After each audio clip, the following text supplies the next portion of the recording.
오늘은 제가 시로 한번 말씀을 시작해 보겠습니다. 시 제목, 어느 무신론자의 기도.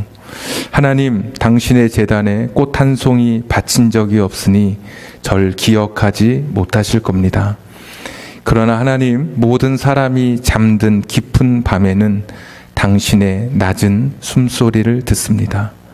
그리고 너무 적적할 때 아주 가끔 당신 앞에 무릎을 꿇고 기도를 드립니다. 하나님, 어떻게 저 많은 별들을 만드셨습니까? 그리고 처음 바다에 물고기들을 놓아 헤엄치게 하셨을 때, 저 은빛 날개를 만들어 새들이 일제히 날아오를 때 하나님도 손뼉을 치셨습니까? 아, 정말로 하나님, 빛이 있어라 하시니 거기 빛이 있더이까? 좀 생략하고요, 제가. 자, 좀 더 가까이 가도 되겠습니까? 당신의 발끝을 가린 성스러운 옷자락을 때 묻은 손으로 조금 만져봐도 되겠습니까? 초대 문교부 장관을 지냈던 이어령 씨의 기도문입니다. 자식이 아파서 사경을 헤맬 때 모든 부모는 신을 찾게 됩니다. 이어령 씨도 이성적이고 철학적이고 지성적으로 알려졌던 그 역시 그의 딸이 앞을 보지 못하게 되는 실명의 위기에 놓이게 될 때 신을 찾게 됩니다. 하나님, 아니 그 어떤 신이시여, 사랑하는 내 딸이 오늘 본 것을 내일도 볼 수 있게 해 주시옵소서. 하나님이 계시다면 이 아버지를 보는 이 딸이 내일도 내 얼굴을 볼 수 있도록 하나님 도와주시옵소서. 모든 사람의 마음에는 신에 의지하고픈, 신에 기대고픈 그런 인식이 보편적인 마음이 자리 잡고 있습니다. 그러니까 모든 세대, 모든 문화권, 모든 시대를 막론하고 죽음 이후의 내세라든지 또는 상급이나 보흥, 심판에 대한 그런 인식들을 모든 사람들이 본능적으로 가지고 태어나게 됩니다. 그래서 어떤 분은 말하기를 이 세상에 불신, 그러니까 믿지 않는, 누군가를 신을 믿지 않는 그런 무신론자, 신이 없다고 생각하는 무신론자는 없고 다만 불신자만 있을 뿐이다. 그러니까 모든 사람이 신에 대한 마음을 다 가지고 있는데 다만 불신자, 믿지 않을 뿐이다라는 그런 말을 하기도 했습니다.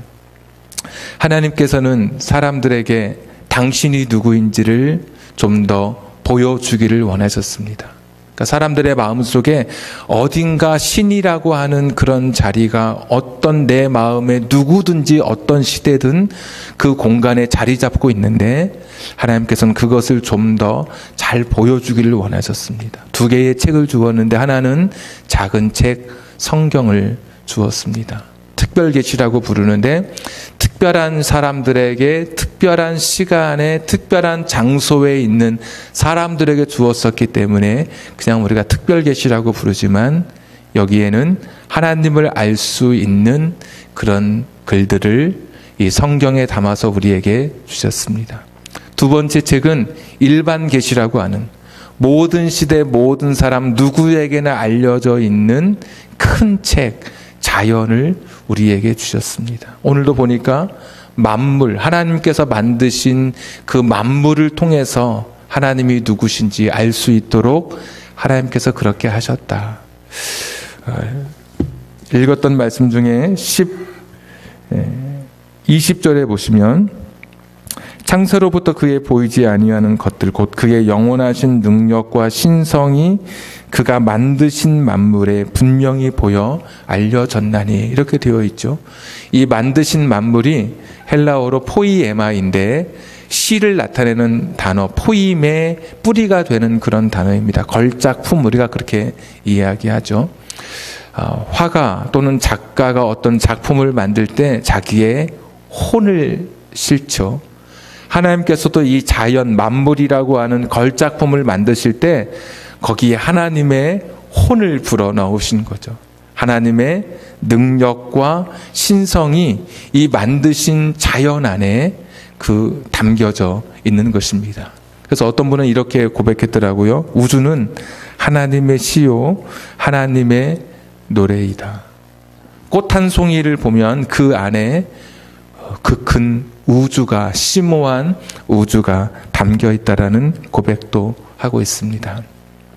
21절 보시면 그런데도 사람들이 하나님을 믿지 않죠. 21절 하나님을 알되 하나님을 영화롭게도 하지 않고 감사하지도 않고 그 생각이 헛되어서 미련한 마음으로 어두워졌어요. 23절에 보시면 하나님을 누구랑 바꾸냐? 새, 짐승, 기어다니는 동물 모양의 우상으로 바꿨어요.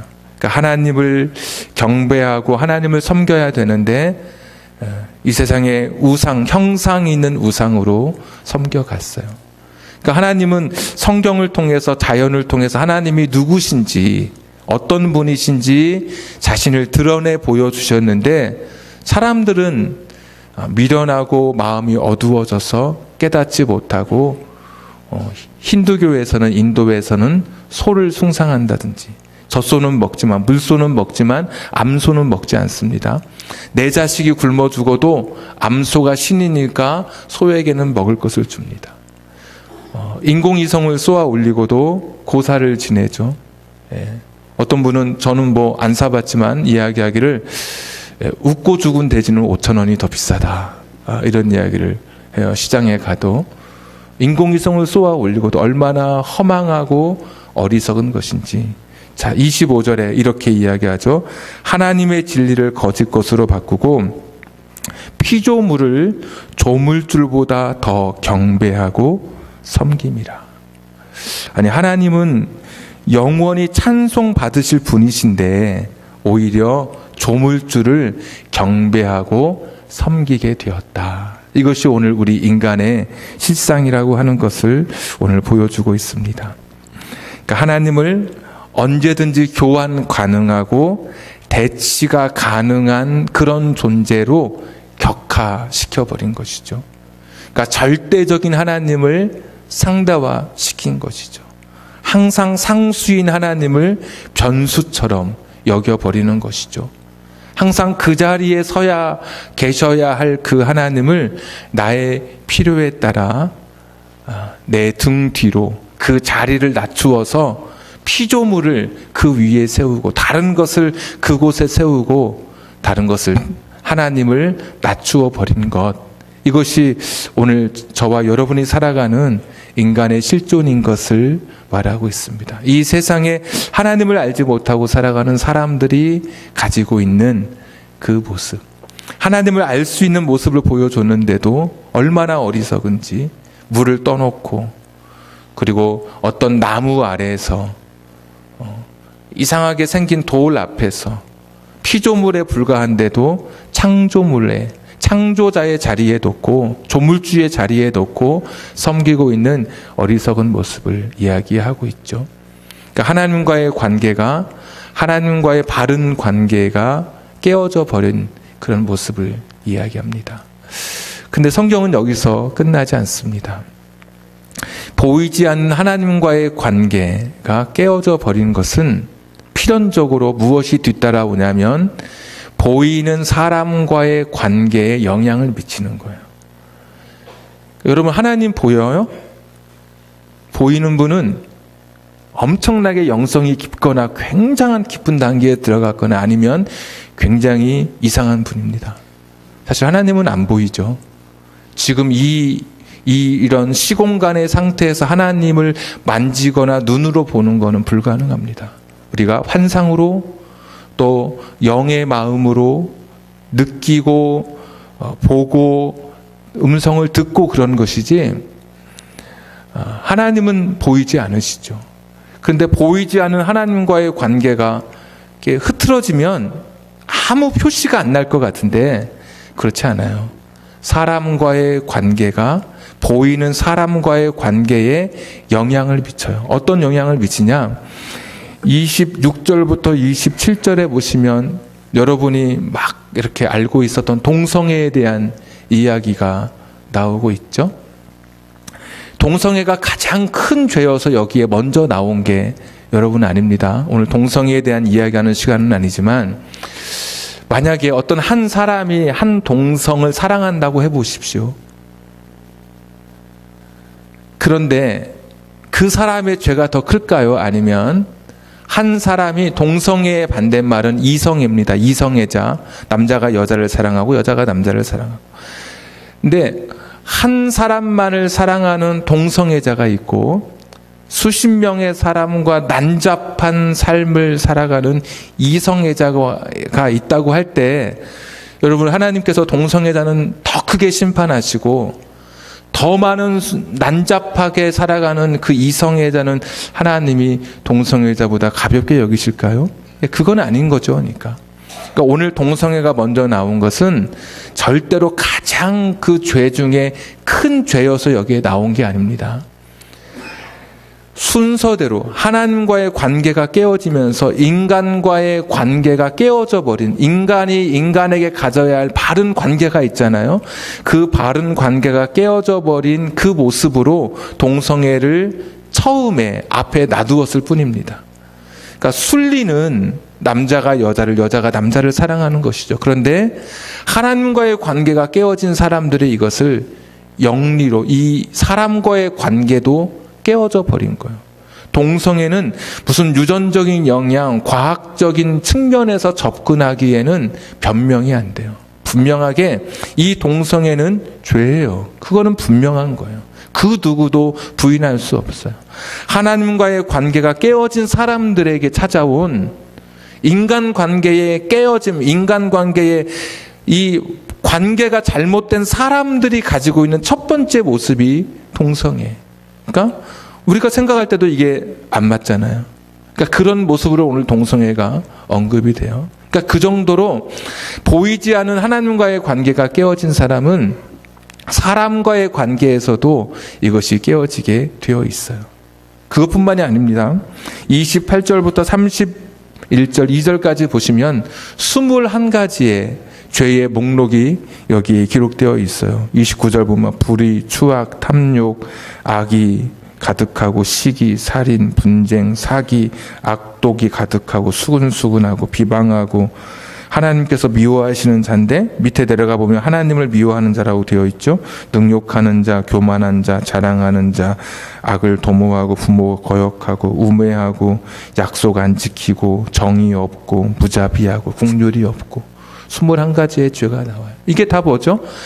하나님과의 바른 관계가 맺지 못한 사람들에게 사람들이 이 사람과의 관계에서 다 깨어져 버린 거예요. 그러니까 우리는 어떤 사람을 사랑하고 보호하고 존경하고 친절히 대하는 그런 관계의 삶을 살아가지 못하고 있는 거예요.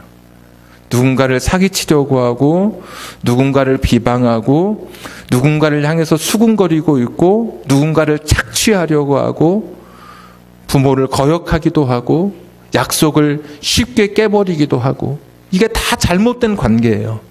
그러니까 하나님과의 관계가 깨어져 버리니까 사람과의 관계가 다 헝클어져 버렸어요.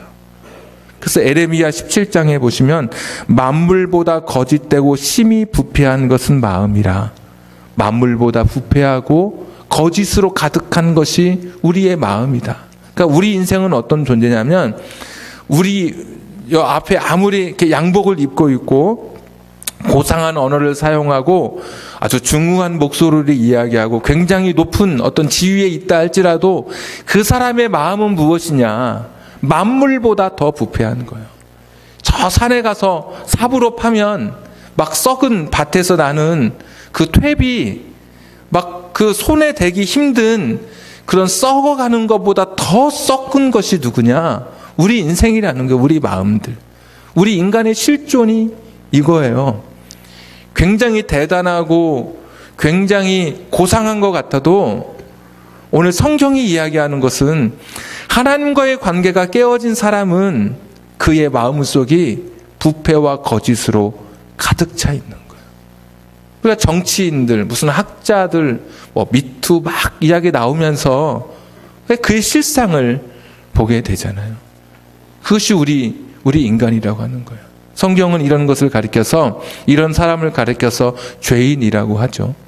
그런데 도덕적으로 죄를 지어서 죄인이 아니라 죄의 권세 아래 우리가 잡혀 있는 거예요. 그러니까 우리는 가만히 있으면 어떻게 돼요? 죄를 짓게 돼요. 가만히 있으면. 나는 그냥 가만히 있으면 나도 모르게 막 거짓말을 하게 되고, 나도 모르게 사기치게 되고, 나도 모르게 누군가를 비방하게 되고, 나도 모르게 누군가의 마음을 아프게 하는 그런 존재가 되는 거예요. 왜? 죄의 권세 아래 있기 때문에. 자석에 가까이 있는 쇠붙이가 달라붙는 것처럼 죄의 권세가 우리를 막 끌어다녀요. 가만히 있으면 막 끌려가는 거예요, 내가. 만유인력, 중력처럼 모든 세상의 사람이 이 중력의 영향을 받는 것처럼 오늘 우리가 그런 이 죄의 영향력 아래에 있어요. 우리는 이 21가지의 이 죄, 동성애 포함하면 이 22가지의 이 죄에 그냥 우리가 그 죄에 끌려가고 있는 거예요. 29절에 보시면 모든, 그리고 가득 찼다 이런 단어 있어요. 모든 불의하면서 가득한 자요. 또 뒤에 보면 가득한 자요. 헬라어로 보면 이 21가지 죄가, 모든 이 죄가 가득 찬 상태예요. 우리 안에.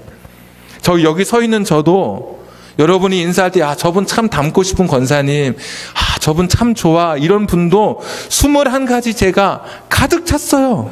우리 안에. 그냥 있으면 막 흘러 넘쳐요, 이 죄가. 죄의 힘이 얼마나 센지 끌려가요. 블랙홀 입구에 가면 다 끌려간다면서요, 모든 게. 그냥 수렁처럼 우리는 끌려가요. 내가 멈추려고 해도 이 죄에 끌려가요. 어떤 사람이 너무 이게 괴로워서 자기 몸을 꽁꽁 쇠사슬로 묶었던 사람이 있어요. 누터예요. 누터가 수도원에 갔을 때 이래도 죄를 짓고 저래도 죄를 짓고 너무 괴로운 거예요. 자기 몸을 꽁꽁 묶었어요. 친구들이 누터가 밥 시간이 됐는데도 안 와요. 이상하다. 나중에 갔더니 신음소리가 나요. 문을 열었더니 누터가 자기를 꽁꽁 묶으면서 절규하고 있어요. 내가 손으로 죄를 짓지 않고 발로 죄를 짓지 않으려고 내가 내 몸을 꽁꽁 묶었는데 내 마음은 여전히 죄를 짓고 있는 자기 자신을 발견하게 되는 거예요. 자꾸 누구 미워하게 되고 누굴 향해서 시기하게 되고 나도 모르게 교만하게 되고 내 가슴에 사랑이 없고 누구를 죽이고 싶고 계속 나오잖아요. 추악하고 악하고 사기, 악독이 가득하고 국률이 없고 자비가 없고 무정하고 부모 거역하고 약속을 지키지 않고 불의하고 자꾸 자기 자신이 끌려가는 것을 보는 거예요. 우리 인생이 오늘도 저와 여러분이 여기 섰지만 우리는 이 죄의 권세 아래, 죄의 힘 아래 끌려가고 있는 거예요. 줄다리기처럼 내가 막 붙들고 있는데도 끌려가지 않으려고 붙드는데도 계속 끌려가고 있는 거예요. 멈춰야 되는데 여기서 돌아서야 되는데 돌아설 힘이 없는 거예요. 우리들이. 이것이 우리의 실존이에요. 이 성경이 2000년 전에 쓰여졌잖아요. 2000년이 지나고도 이 실존은 달라지지 않았어요. 우리 인간이 어떤 사람인지, 전적 부패, 우리 안에 선한 것이 찾을 수 없을 만큼 우린 죄악으로 가득되어 있는 상태예요. 약간의 죄가 우리 안에 머물러 있는 상태가 아니라 머리부터 발끝까지 이 죄가 우리를 다 덮고 있는 그런 상태예요. 근데 오늘 이 말씀까지 여기까지 쭉 올 때 흐름을 여러분 기억하신다면 이 모든 것이 어디에서부터 시작됐냐면 하나님과의 관계에서부터 시작됐잖아요. 창조주를, 조물주를 피조물의 자리로 격하시키고 피조물을 창조물의 자리에 놓는 데서부터 이게 다 바뀌어버렸어요. 그러니까 하나님 대신에 돈이 내 인생의 우상이 되는 순간, 돈이 내 인생의 전부가 되는 순간 나는 확 죄로 더 끌려가게 되는 거예요. 나도 모르게. 하나님이 아니라 이 세상에 어떤 명예가 우상이 되는 순간 나도 모르게 그냥 그 명예를 얻기 위해서 사기도 치고 거짓말도 하고 누구를 죽여서라도 그 명예를 얻으려고 그냥 그 죄로 확 휩쓸려 가는 거예요. 내가 멈추고 싶어도 멈출 수 없을 만큼 나를 끌어다니는 거예요. 그 힘이 얼마나 큰지. 하나님이 내 인생의 주인이 아니면, 그러니까 하나님의 자리에 다른 것이 주인이 되는 순간 나는 멈출 수가 없는 거예요. 나는 내 안에 가득한 이 죄가 밖으로 흘러나오는 거예요. 얼마는 감출 수 있어요. 저도 여러분에게 감출 수 있고 여러분도 저에게 감출 수 있어요. 그러나 언제든지 하나님이 내 인생의 창조주의 자리에 서지 아니하면, 이 세상의 것이 그 자리에 서게 되면, 하나님의 자리에 서게 되면 내 안에 있던 숨겨져 있던 것들이 막 흘러나와요. 이미 가득 차 있는 상태이기 때문에. 그러면 하나밖에 없어요. 쇠사슬로 묶어서 되는 게 아니에요. 오른팔 다리 한쪽 눈 뺀다고 되는 게 아니에요. 내가 죽기 전까지는 내 안에 가득한 이 죄의 이 끌어다니는 이 권세를 자유할 수가 없어요. 방법은 하나예요. 하나님을 창조주의 자리에, 하나님의 자리에 그대로 두시게 하는 거예요. 그러니까 하나님이 내 인생의 주인이 되시는 거예요. 하나님의 창조주가 돼서 그분 앞에 내가 온전히 전적으로 순종하고 그분을 나의 모든 것으로 고백하는 수밖에 없어요. 하나님, 이 돈, 명예 또는 자식, 이것이 내 인생의 주인이 되는 순간 내 안에 가득한 이 죄가 그 권세 아래 나는 끌려가게 되는 거예요. 나는 나의 죄가 흘러넘치게 되는 거예요.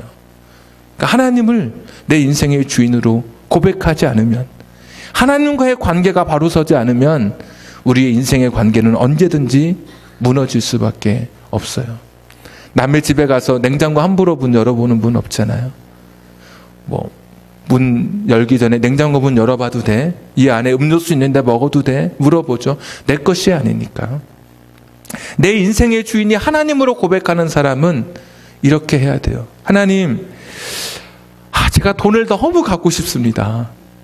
돈이 자꾸 내 인생의 주인이 되려고 하는데, 하나님, 제가 돈을 정말 너무 갖고 싶어요. 하나님이 주인이니까 하나님께 물어봐야 되는 거예요. 정말 사기를 쳐서라도 제가 돈을 갖고 싶은데 하나님 어떻게 하면 좋습니까? 하나님께 물어봐야죠. 주인에게 물어봐야 되는 거죠. 하나님, 굉장히 멋진 이성이 지나갑니다. 제 마음에 막 욕심이 생깁니다. 주인은 따로 계시니까 하나님께 물어야죠. 하나님, 제가 어떻게 하면 좋아요? 하나님, 제가 높은 자리에 올라가고 싶습니다. 저 자리가 너무 탐납니다. 자, 거짓말을 해서라도 어떤 부정한 방법을 써서라도 그 자리에 가고 싶은데 하나님, 그래도 될까요? 여러분, 물어야 되는 것이죠. 아담과 하와가 만약에 선악과를 앞에 두고 하나님, 먹고도 싶고 보암직도 하고 탐스러운데 하나님 어떻게 할까요? 묻지 않았습니다. 다윗이 밧세바를 보았을 때 하나님, 너무 멋진 여인입니다. 하나님, 제가 어떻게 하면 될까요? 제가 취해도 될까요? 물어봐야죠. 아나니아 삽비라가 땅 팔고 와가지고 자기 마음대로, 하나님한테 그때도 묻지 않았잖아요. 자기가 생각했던 것보다 훨씬 비싸게 땅이 팔렸겠죠. 그러니까 원래 생각했던 돈만 헌금해도 누가 알아. 왜 이렇게 내가 오늘 이렇게 땅을 비싸게 팔았지, 이렇게 후하게 쳐줬지? 그게 숨겼어요. 너무 땅이 잘 팔려가지고 그 돈이 너무 아까워가지고, 너무 시세를 잘 받아가지고. 그때도 물어야죠. 하나님, 제가 돈을 너무 갖고 싶은데 하나님 어떻게 하면 좋습니까? 물어야죠. 하나님, 저 사람 너무 미운데 보기만 해도 제가 너무 화가 나는데 하나님 어떻게 하면 좋습니까? 하나님을 창조주의 자리에, 나의 인생의 주인의 자리에 하나님을 놓아두셔야죠. 그렇지 않고 내가 내 인생의 주인이 되는 순간 저 사람을 약간 미워하려고 마음을 가지는 그 순간에 나는 순식간에 이 죄의 권세 아래 끌려가게 되는 거야. 그때는 내가 멈출래야 멈출 수 없어요. 내 안에 가득한 이 죄의 물결이 막 밖으로 흘러넘치게 되는 거야. 미워하고 살인하고 싶은 충동이 생기고 저 사람에 대해서 수군거리고 비방하게 되고 없는 것도 만들어서 이야기하게 되고 용서하지 못하는 막 그런 마음을 내 안에 갖게 되고 남들 막 비하하게 되고 추악한 마음으로 살아가게 되고 하나님이 내 인생의 주인이 아니라 내가 내 인생의 주인이 되는 순간 우리는 깨어진 이 하나님과의 관계를 바로 하지 않는 이상 우리는 절대로 우리 힘으로 이 죄의 권세를 이겨낼 수가 없는 거예요. 한 주간도 세상에서 고투하셨죠. 하나님 말씀대로 살려고 노력하셨겠죠. 아니 그냥 있었어요? 그냥 하나님 잊고 살았나요? 우리는 죄의 권세 아래 순간순간 끌려가고 있었던 거예요. 거기에 내가 가진 것들이 우상이 되는 순간 더 폭발적으로 나는 더 죄의 깊은 수렁으로 들어가게 되는 것이죠. 하나님과의 관계가 깨어진 인생은 다 깨어져 버려요. 인간관계에서도 다 깨어져요. 존경의 대상이 아니고 사랑의 대상이 아니에요. 하나님과의 관계가 잘못되면 모든 사람을 착취와 사기와 또 그 사람을 시기하는 그런 대상으로 전락하게 돼요. 부부간에도 마찬가지고 부모와 자식 간에도 마찬가지예요. 하나님과의 관계가 바로 서지 않으면 자식을 어디에 팔아기도 하고 부모를 나의 돈을 대주는 서포터 정도로만 생각하기로 하고 부부간에도 하나님과의 관계가 바로 서지 않으면 아름다운 관계가 될 수 없어요. 서로 속고 속이는 그러한 자리로 우리가 끌려갈 수밖에 없습니다. 하나님의 시선을 느끼면서 살아가셔요. 지금도 하나님은 우리를 다 보고 계셔요. 지금도. 그냥 하나님 주인 되신 하나님 그분 앞에 내가 고백하면 돼요. 그러니까 하나님을 나의 주인으로 삼는 거예요. 냉장고 문 열어도 돼요, 하나님? 이렇게 물으셔요. 하나님 냉장고에 있는 거 저거 먹고 싶은데 저거 먹어도 돼요? 그렇게 물으세요, 여러분. 그 주인을 삼는 거예요, 하나님. 그분이 내 인생의 주인이 되지 않는 순간 동성애를 비롯한 21가지, 22가지의 내게 가득한 이 죄의 이런 가득함이 세상에 흘러가게 되고 나는 죄의 종으로 끌려가게 돼요. 인간의 힘으로 쇠사슬로 묶어도 도저히 묶을 수 없어요. 여기서 멈춰야지 해도 묶을 수 없어요. 멈출 수 없어요. 죄의 권세는 우리를 넘어서는 거예요. 하나님께 나를 지금도 지켜보신 하나님 앞에 물어보셔야 되는 거예요. 그 찬송가 380장에 보시면 이렇게 되어 있어요. 나의 생명 되신 주님 앞에 나아갑니다. 후렴에 보시면 주의 사랑 줄로서 나를 굳게 잡아매소서. 나를 끌어가고 있는, 반주 좀 부탁할게요. 나를 끌어가고 있는 이 죄의 끌어가고 있는 그 힘 앞에 하나님, 내가 더 이상 끌려가지 않도록 나를 붙잡아 주시옵소서. 이런 고백 아닙니까? 하나님, 나는 날마다 자꾸 이 죄 속으로 들어갑니다. 하나님이 내 인생의 주인이 아니니까 내가 자꾸 끌려가요. 계속 막 미워하고 용서하지 못하고 죽이고 싶고 사기치고 거짓말하고 남 비방하고 수근수근거리고 세상의 어떤 방법을 통해서라도 내가 가진 것을 이루고 싶어요. 하나님이 나를 붙잡아 주지 아니하시면 나는 내 힘으로 절대 안 돼요, 여러분. 사람의 결심으로 불가능한 거예요. 우린 이미 타락한 본성, 죄의 권세 아래에 있기 때문에 하나님을 내 인생의 주인으로 모셔야 돼요. 하나님, 냉장고 문 열어도 돼요? 냉장고 안에 있는 거 먹어도 돼요? 물으셔야 돼요. 그 사랑 줄로 하나님 나를 붙잡아 주시옵소서. 더 이상 죄로 끌려가지 않도록 그 사랑의 줄로 오늘 나를 붙잡아 주시옵소서. 오늘 같이 우리 찬송가 380장 고백하면서 같이 기도하도록 하겠습니다.